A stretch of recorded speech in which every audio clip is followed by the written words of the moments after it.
I love Avatar. Avatar The Last Airbender. I don't think I need to sit here and tell you why it's a masterpiece. Most people have already seen it. Most people already know. I just finished watching this for the fourth or fifth time, but the last time I watched it was about 5 years ago, so I really didn't remember all that much about it. And going back to it, man, it really holds up. Avatar is very special to me. It was one of the first series I had really watched and really cared about. I could say it was one of the first anime that I watched, which, I mean, if you're putting them all together, I consider it a Korean anime. I jokingly call it a fake anime. So if you want to group that together, then yeah, this was the first anime I really saw and enjoyed on that level.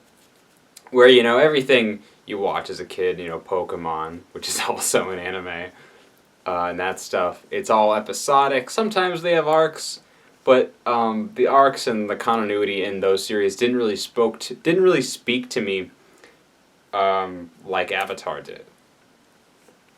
It's just such an amazing story that develops and changes gradually, and the pacing is phenomenal. It starts out very lighthearted and episodic, but as it goes on, it gets more serious and more story driven. The characters really shift throughout the series. There is not one character that is the same or unchanged at all from beginning to end. Even Uncle Iroh, which there's a big case for in some shonen stuff where you could be like, oh, this older character didn't have any development. Well, sometimes they didn't really need to because their arc was already done. They're older than the rest of the cast. But even he did. Zuko is one of my favorite characters in anything ever. His redemption arc is my favorite. It's so good. I love I love how his transition to being a good guy and siding with Aang and stuff. Did I just say Aang? Maybe I did. Is represented with his hair. I love the way his hair looks in season 3. It's the best. I really have nothing but the highest praise for this series. It's so special to me. It's so important to me. It's so good. The animation's incredible. The animation gets a lot better through the series. Even episode 1, it has some really impressive and good looking cuts. But then in the final episode, which is this huge 4-episode long special, just the animation and the final 2 fights are just incredible. I think Zuko versus Azula is probably one of the best fights ever animated.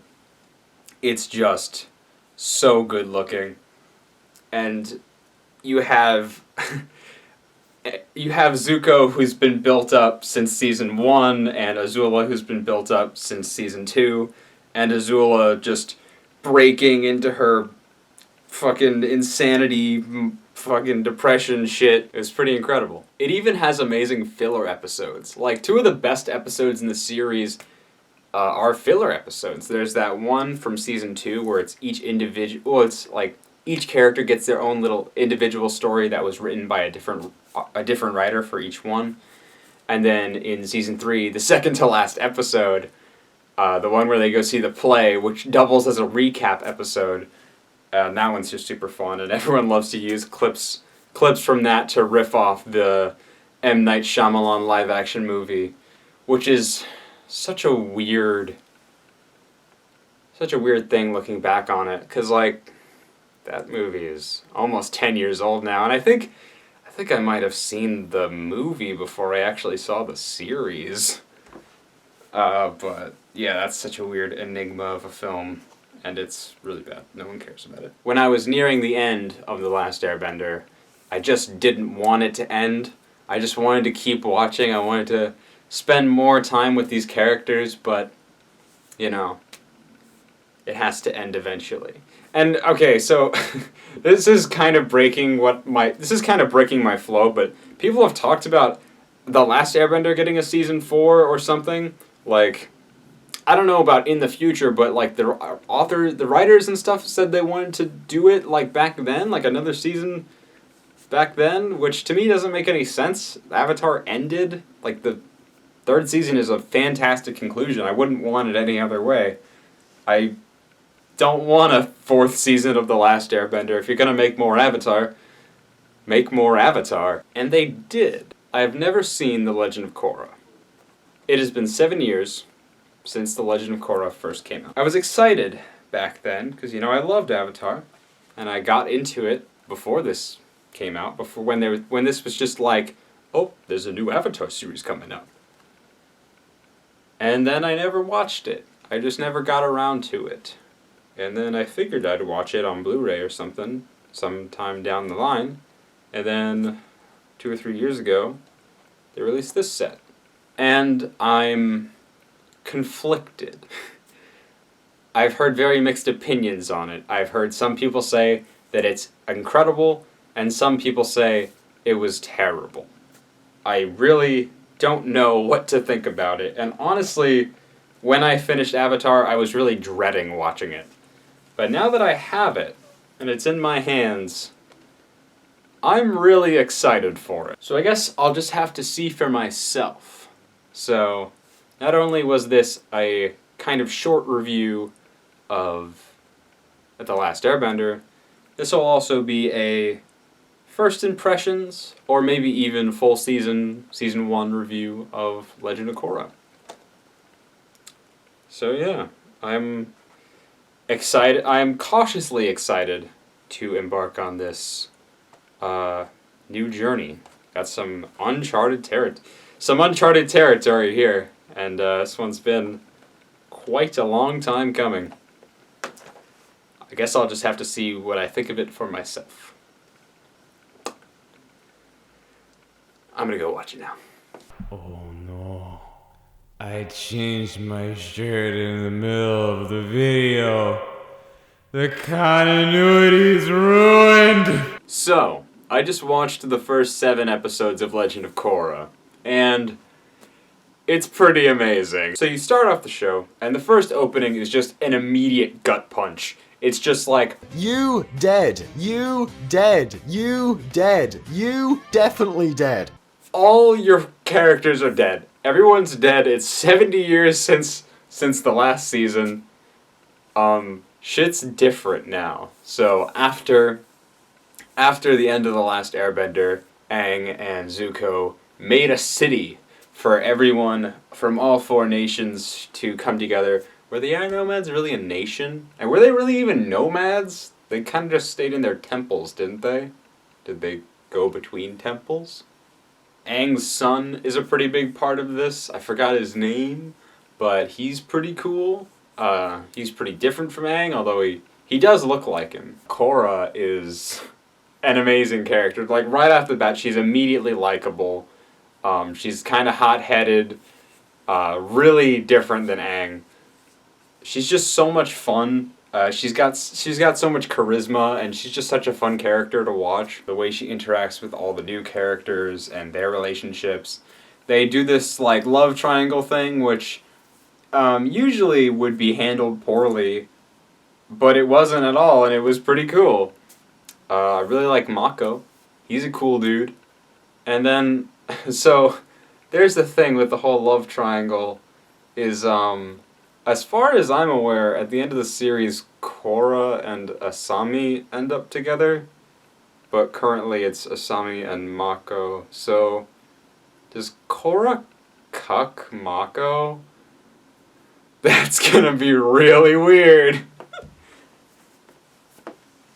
But hey, I'm interested to see how it plays out. Damn, the animation is on another level. They do all these. Well, first of all, just the cuts are great. Just the plain actual animation cuts are amazing, but they also do a bunch of cool stuff with layering and CGI. The CGI, although sometimes it can be jarring, is really well mixed in with the animation, and they have certain shots that just look stunning. And this show is already 7 years old, and this could come out today. It looks incredible. I was pretty blown away from these first 7 episodes here. I really like the sport that they play, the pro bending sport. They do such a great job of explaining how it works without even doing an exposition dump or telling you anything about it at all, really. You just see how it works, and it makes sense, and then they use those mechanics throughout the rest of the times you see it, and it really relies on the sport and Korra being a part of the team in the first 2 episodes here. And then we have the villains, which are these non-benders trying to take away people's bending, and you have this fucking menacing-ass dude with a mask voiced by Steve Blum, and it's just such an interesting take on where the series left off from, because it's very clear that the writers had a lot of ideas that were shown in the original series, but they just had more to put into it, like metal bending for one. Now there's a whole like trained sect of the police that's all metal benders, which is really cool. The concept of taking away someone's bending, which Aang did at the end of the series, which is now just something the main villain does. He even does it in a different way. He just touches their forehead instead of like forehead and chest thing that Aang did. So I hope they explain how that works. It's not such a big deal, but I hope it does get explained. Not only is the animation so much better and so much more fluid than The Last Airbender, the way they use bending is very different. They clearly thought about it a lot, because like the way they use bending in The Last Airbender, it's very, I guess, rigid. Like, it's not as rigid as the fucking terrible, like in the movie, whenever they would do this whole complicated thing and then like a rock would move or something. They never did that, but it was way more set in stone. This is how you do this. It felt a little more structured. This one is just how that would develop over time. So people, they get a little bit looser with their movements. They get a little bit different, because like all the elements and like all the bending styles are based on real martial arts. But then you see Mako using firebending, but he's doing boxing. I haven't seen that much of it in just these 7 episodes, but later on, just the way Korra incorporates all 4 elements together in such a dynamic way is super cool. And like the way she used the airbending stance with waterbending, that was great. That's another interesting thing, is how Korra's pretty much already mastered 3 of the 4 elements by the time the series starts. So unlike Aang, she just has that knowledge, so she can do a lot more interesting stuff than he ever did. I am super into it so far, and I really hope that it can continue being this good throughout its 4-season run. I'm just really excited to watch more. It's so far, it's just fantastic. So I'll be back whenever I finish the second half of the 1st season for the final part of this video. Oh God! I changed my shirt again! The love triangle, or love parabola, or love pentagram, or whatever the fuck it is at this point, is just so insane. I can't wrap my head around it. And like, literally every character in this show gets cucked at one point or another. Everyone's a cuck. Every character's a cuck. The only characters that I can think of that aren't cucks are Tensen's wife and kids. Everyone else is a cuck, so that's neat. Yeah, so the taking away bending power was actually blood bending. That was a cool idea. And that guy was a big old liar, and he was a waterbender.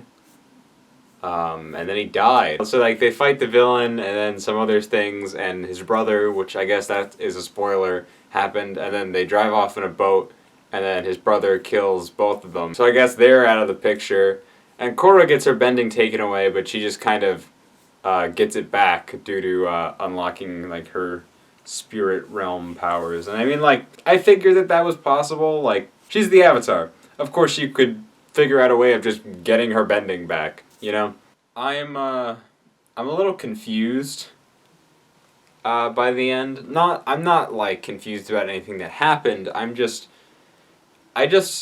not sure where the series is going after this. There are 3 other seasons after this, and I don't know. I don't know what's left for there to do. I mean, I guess they're just gonna introduce more stuff and continue from there, but this whole season was kind of a completed story. In book 1 of The Last Airbender, there was a lot to do. Like, the mission statement of the series is ending this war that's gone on for 100 years, and they don't do that by the first season. It takes them the entire series.